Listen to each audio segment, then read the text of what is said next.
Bueno, ya estamos en la tercera parte del trabajo y lo primero sería hablar del protocolo PAS, el protocolo proteger, alertar y socorrer.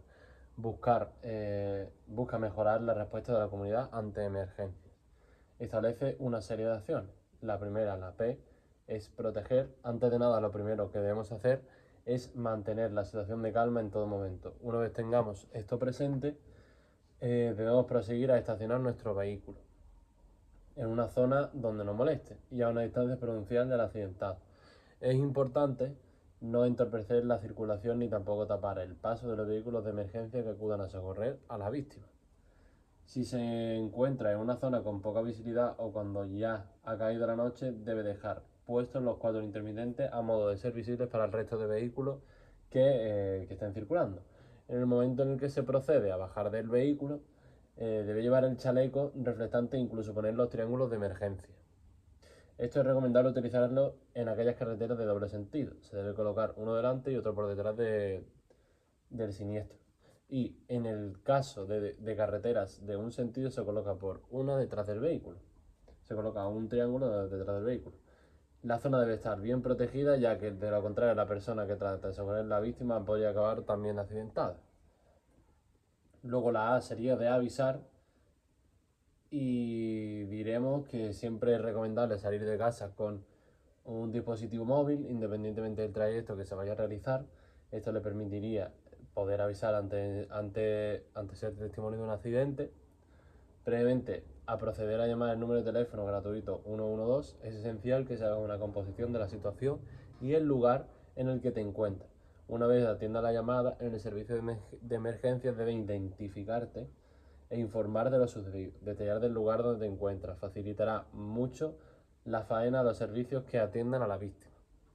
Debes permanecer al teléfono hasta que sean los propios servicios los que te indiquen que puedes colgar, por si tuvieras que aportar más información o lo que sea. Si en algún momento se cortara la conexión telefónica, te volveré a llamar desde el 112. Y la S de socorrer, pues diremos que mientras llegan los servicios de emergencia se debe continuar manteniendo la calma en todo momento. Si el accidentado se encuentra consciente, se debe intentar transmitir la máxima tranquilidad posible.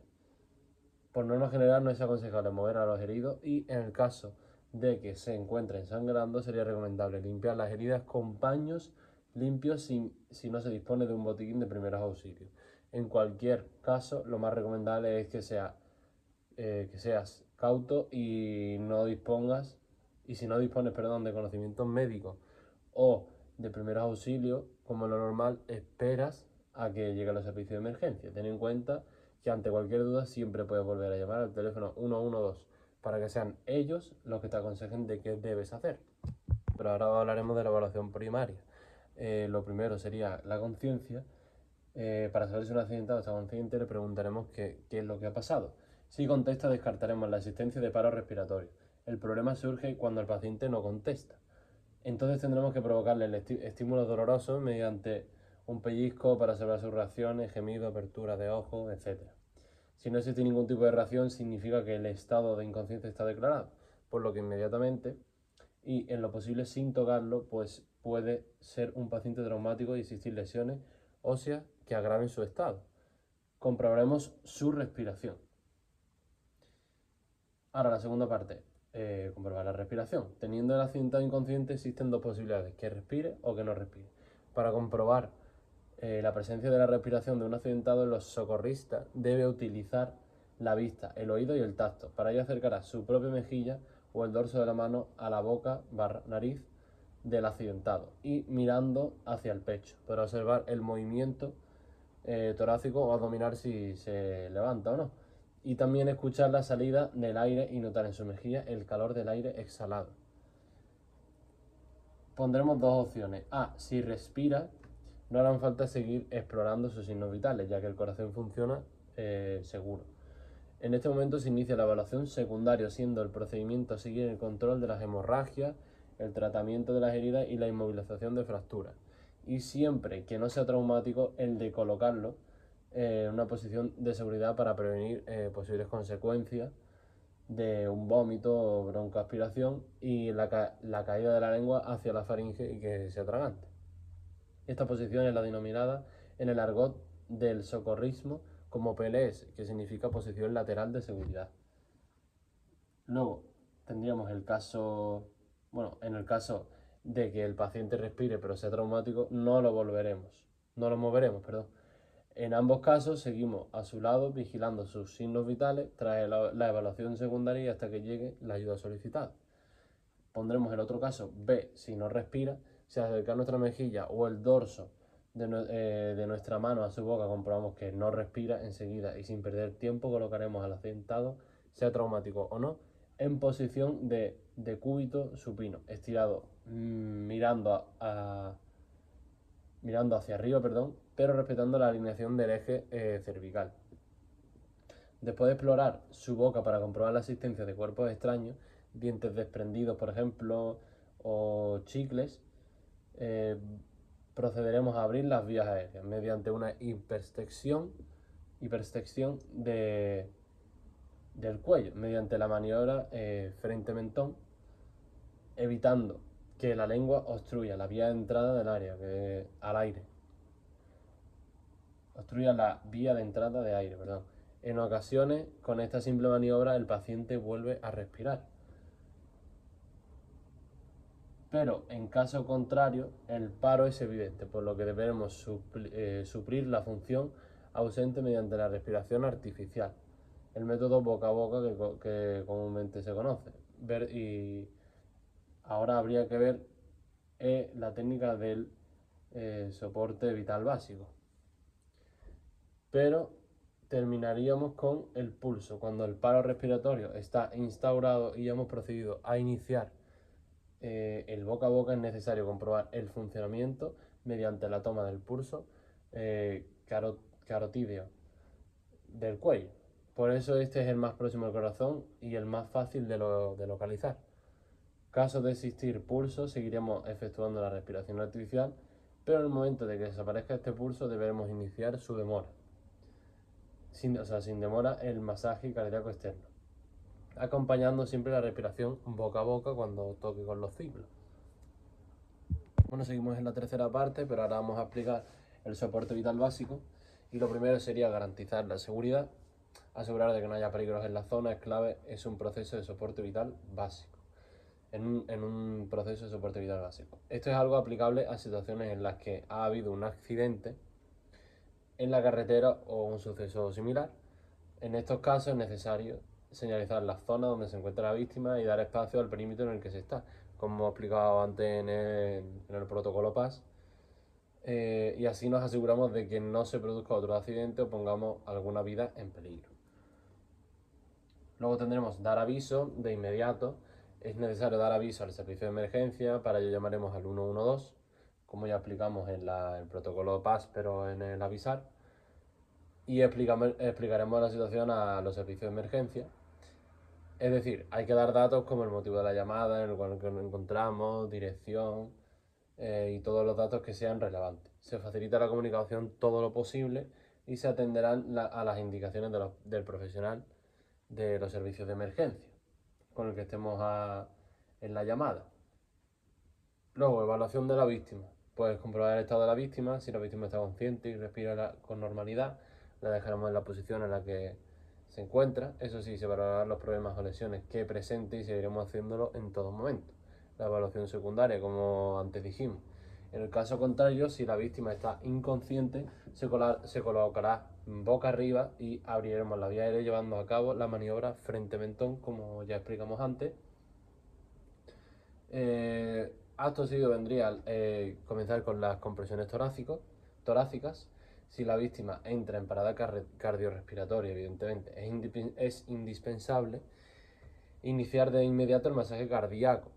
Gracias a las compresiones en medio del pecho, la sangre continuará fluyendo entre los órganos vitales, que es lo que queremos principalmente. ¿Cómo se hace la RCP? Estos serían los pasos a seguir para brindar un soporte vital básico bueno. Colocar el talón de la mano en la mitad baja del esternón, o sea, por aquí más o menos. Encima se pone la otra mano, siempre manteniendo los brazos estirados, y en posición vertical sobre el pecho se presiona hasta descender entre 4 y 5 centímetros aproximadamente. Si no, no estaríamos haciendo nada. Tras 30 compresiones se realizan 2 respiraciones, 2 veces la respiración boca a boca, las insuflaciones. Si se consigue un desfibrilador externo automático, un DEA, básicamente portátil, se utilizará para suministrar descarga eléctrica sobre la pared torácica. Dada la alta incidencia de casos de paradas cardiorrespiratorias, estos aparatos se encuentran con mayor frecuencia cada vez en espacios públicos y privados. La monitorización, en caso de que el paciente demuestre signos de circulación, se mueva o respire, lo colocaremos en la posición lateral de seguridad, PLS, y continuaremos evaluando su estado por si hubiese que volver a intervenir antes de que lleguen los servicios de emergencia. Si no reacciona, habrá que mantener la posición y realizar la maniobra a la espera de que lleguen los profesionales sanitarios. En lactantes, niños y ahogados, antes de llamar al 112, y si estamos solos, hay que realizar un minuto de RCP, y antes incluso del minuto de RCP comenzamos con 5 respiraciones de rescate. Y ahora explicaremos los masajes cardíacos según la edad que tenga. Adultos, colocaremos el talón de una mano en la mitad inferior del esternón, como ya dijimos por aquí. Situaremos el talón de la mano, que sería esto de aquí, ¿vale? Situaremos el talón de la otra mano encima de la primera y comprimiremos al menos 5 centímetros con una frecuencia mínima de 5 compresiones por minuto. Tras cada compresión dejaremos que el tórax vuelva a su posición normal. En los niños, poner al niño boca arriba en una superficie dura y con los brazos a lo largo del cuerpo. El talón de la mano se colocará en el tercio inferior del esternón y solo con un talón, a no ser que el niño sea corpulento, donde utilizaremos las dos manos como si fuera un adulto. Y por último se resucitará con las mismas secuencias de un adulto, pero el pecho se comprimirá una tercera parte de la profundidad del esternón, acorde a lo que mida el niño. Dependerá del tamaño del niño. Ahí está. Y en los lactantes, por último, la compresión torácica se realizará colocando los dedos medio y anular en el esternón, un dedo por abajo de la línea intermamilar. Con la punta de los dedos se deprimirá el esternón aproximadamente una tercera parte de la profundidad del tórax. Y ahora seguiremos hablando con la OACE. El atragantamiento es una situación de emergencia cuando la obstrucción que se produce llega a ser total, impidiendo por completo la entrada de aire. Podría causar una parada cardíaca. Valoraremos a la víctima encontrando 3 situaciones.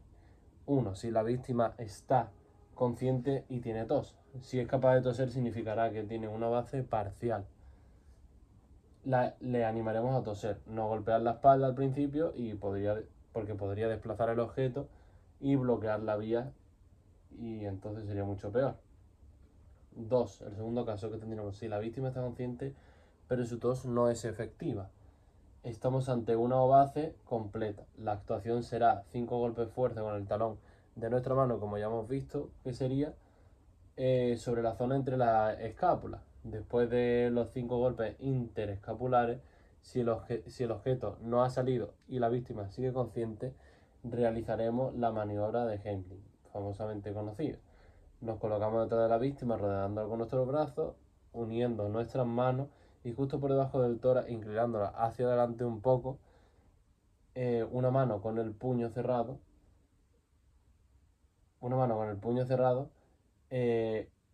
y el pulgar colocado sobre la boca del estómago, de esta manera, así como tengo yo el pulgar, sobre la boca del estómago. La otra mano sujetará el puño y ayudará a hacer una presión brusca y seca hacia arriba y hacia adentro, intentando elevar el diafragma, comprimiendo los pulmones haciendo que estos expulsen aire fuertemente hacia la tráquea para expulsar, pues en este caso, el objeto extraño que obstruye la vía.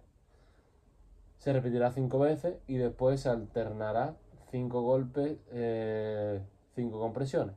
Si la víctima está embarazada o es obesa, la compresión se realizará en la parte baja del tórax.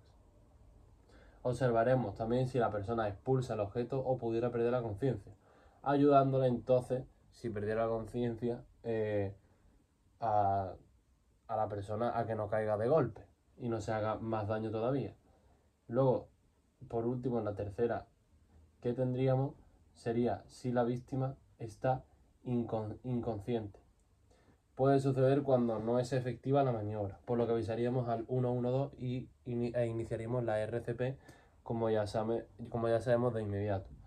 En el lactante hay que tener en cuenta que las maniobras para intentar liberar la vía del área del cuerpo extraño podrán realizarse con el bebé en nuestros brazos, poniendo siempre la cabeza más baja de sus pies, tratando de sujetarla para que tenga la víctima para que tenga la vía aérea abierta. Las compresiones no serán en el abdomen y serán sobre el tercio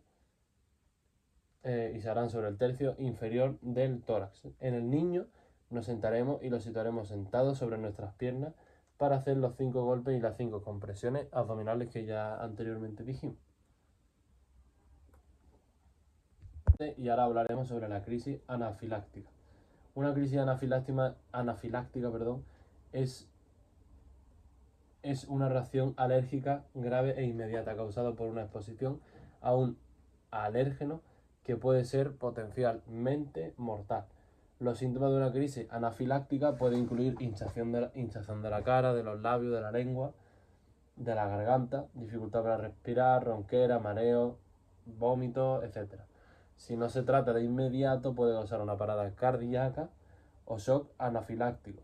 Los tratamientos para una crisis anafiláctica incluyen inyecciones de epinefrina, oxígeno, líquidos intravenosos y también incluye medicamentos antihistamínicos. En algunos casos la hospitalización es necesaria. La prevención de una crisis anafiláctica consiste en evitar los alérgenos conocidos, llevar una dosis de epinefrina y adoptar medidas de seguridad adecuadas cuando se exponen a un alérgeno conocido. Y hablaremos de los cuerpos extraños. Cuerpos extraños en los ojos. Cuando hay heridas en los ojos no hay que tocarlos. Se deben lavar con agua directamente bajo un grifo, tratando de arrastrarlo a cualquier cuerpo extraño del ojo. Deberá cubrirse ambos ojos para evitar movimiento. Si hay un objeto sobresaliente, pues se puede usar una taza o un vaso pequeño para cubrirlo, sellándolo con un esparadrapo para evitar una mayor presión. En caso de heridas en los ojos es importante acudir a urgencias inmediatamente. Los cuerpos extraños en la nariz, taponar el orificio contrario del objeto extraño y sonar la nariz con fuerza para intentar desplazar el objeto, por si saliera disparado. Pero nunca introducir objetos para intentar extraer el objeto como pinza o bastoncillo. Ni tampoco echar agua. Básicamente, en caso de sospechar que hay un cuerpo extraño en la nariz, acudir a un centro médico para que un especialista evalúe y lo extraiga, seguramente. Y los cuerpos extraños en la boca, cuando un objeto obstruye la vía aérea, actuaremos según lo explicado sobre la OACE que ya dijimos, obstrucción de la vía aérea por cuerpo extraño. En situaciones graves hay que acudir al médico inmediatamente, ya que si la espina se clava en la garganta, estamos hablando de las espinas, por ejemplo, de un pescado, pues en situaciones graves hay que acudir al médico inmediatamente, ya que si la espina se clava en la garganta puede perforar la pared intestinal y producir una peritonitis. Probar comiendo la miga de pan, que así puede que, por así decirlo, se enganche y ya no la tengamos clavada la espina. Es importante que en todos los casos se acuda al médico para que realice una exploración adecuada de la zona afectada por si acaso. Bueno, y ya vamos a hablar sobre los traslados de la víctima y la movilización y los distintos traslados que hay. Pues vamos a citar los tipos que hay. Y el primero sería el traslado manual. Se trata de una técnica de traslado utilizada en caso de accidentes leves, en los que la víctima no presenta lesiones graves. Esta técnica no requiere de inmovilización previa y no se utiliza en camillas tampoco. Para realizar el traslado, los socorristas deben ponerse enfrente de la víctima, sujetando su muñeca y realizando un movimiento de tirón hacia arriba, flexionando la rodilla de la víctima y realizando un contrapeso hacia atrás. Esta técnica se utiliza para mover a la víctima del suelo a una posición en la que la víctima está sentada. Otra técnica sería la técnica de apoyo, en la que consiste en proporcionar una ayuda física para ayudar a la víctima a caminar. Esto se hace colocando un brazo alrededor de la cintura de la víctima y sujetando su brazo pues con el otro brazo. El socorrista proporciona un punto de apoyo para que la víctima se sostenga mientras camina. Esta técnica se puede hacer con uno o dos socorristas, dependiendo de la necesidad que en este caso pues tenga la víctima. Otra técnica será la técnica de carga. Consiste en que uno o dos socorristas también transporten a la víctima de forma segura encima de su cuerpo, sujetando al paciente con los brazos alrededor de su torso, los tobillos y los muslos. Esta técnica es útil cuando hay terreno difícil o cuando la víctima es demasiado pesada para transportarla en una camilla, y más en una que está improvisada. Técnicas de arrastre se utilizan para llevar a la víctima a un lugar seguro. Se realiza agarrando a la víctima por los hombros, brazos, piernas, con cuidado para evitar lesiones, en la espalda del socorrista. Se recomienda arrastrar a la víctima en línea recta para evitar lesiones adicionales, además de las que ya tiene de por sí. Luego, otra que tendríamos sería la técnica de eh, el traslado sobre camilla, en el que se usan camillas para el traslado de víctimas, evidentemente, que ofrece una mayor comodidad y seguridad para el socorrista y la víctima, para los dos. Si no se dispone de una camilla, se puede fabricar una improvisada con tabla o lo que tengamos ahí alrededor. Una hamaca, una puerta, dos palos largos y varios abrigos, chaquetas, colocando mangas al revés y colocando los palos por las mangas. Esto permite que el socorrista transporte a la víctima de forma segura y cómoda. También vamos a tener el método cuchara. El método cuchara es una técnica de rescate que se utiliza para mover a una víctima lesionada de un lugar hacia otro sitio. Se requiere la colaboración de varios socorristas para realizar el movimiento.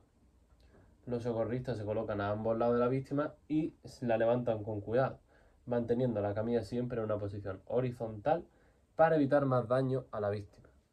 Por último, ya hablaremos de los politraumatizados, que son personas que han sufrido múltiples lesiones a causa de un accidente grave, y la prioridad es mantener una vía aérea permeable, y si hay parada cardiorrespiratoria, pues comenzar con la RCP, como ya sabemos, teniendo en cuenta las posibles lesiones que pueda tener las cervicales.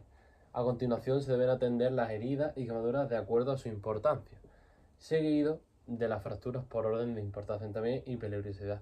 Esto es para reducir el riesgo vital y tratar adecuadamente a los pacientes politraumatizados.